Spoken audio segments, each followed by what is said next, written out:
God damn it. 3 rewrites, and that is the slop that we get. I went into Captain America Brave New World holding out hope. I've seen terrible reviews for movies before. I go to the theaters, I watch it, and I think to myself, that's not that bad. They're being overly critical. Not the case with this one. Now, is it the worst Marvel movie of all time? No. Will I come to hate it more than probably any other Marvel movie? Yes, because of the lineage of Captain America and what they should have been able to do with this. The writers of this thing did Anthony Mackie, Sam Wilson so dirty.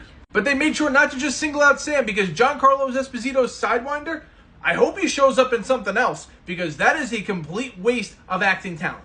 The comedic relief of the new Falcon, Joaquin Torres, falls flat every single time. Not a single laugh in my theater. In fact, to the left of me and to the right of me, I had 2 people fall asleep, and that is not an exaggeration, and there was a third that walked out of the theater. This is the shortest runtime for a Captain America movie to date, and it will be the longest 2 hours of your life. At no point did the stakes feel high, and when I saw the Red Hulk pop up in the trailer, the first thing I thought to myself was, they don't think anyone's coming to see this thing, so we need to pull out all the stops. That's exactly what it was. It was a snatch and grab, thanks for your money, come on out to see Fantastic Four, we'll promise to be better next time. You got Marvel crew members coming out of the woodwork saying that this was the most tense set that they've ever worked on. There was complete action sequences that needed to be cut. Giancarlo Esposito's character was added last minute, and it shows. And ultimately, they thought what everyone else was thinking, this isn't going to be that great. You have Thor Love and Thunder on one side of the spectrum for being bad, for being too goofy. This firmly sits on the other side of the spectrum for taking itself too seriously. It is a cheap imitation of Winter Soldier with regurgitated storylines. They brought back Tim Blake Nelson from 2008's Incredible Hulk as the leader, and they made sure to shoehorn the fact that this is connected to that storyline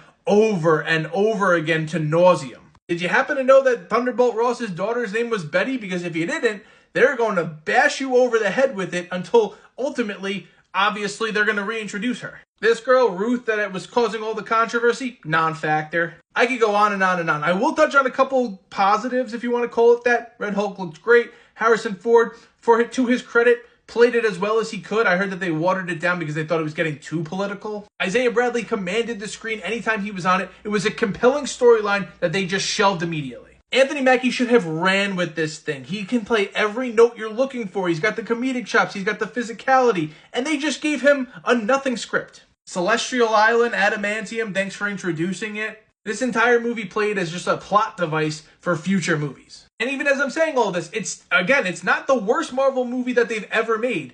But it will infuriate you more than any of the other ones because you know everything that's come before it with Captain America and the Falcon. And the icing on the cake, the post-credit scene, complete phone-in.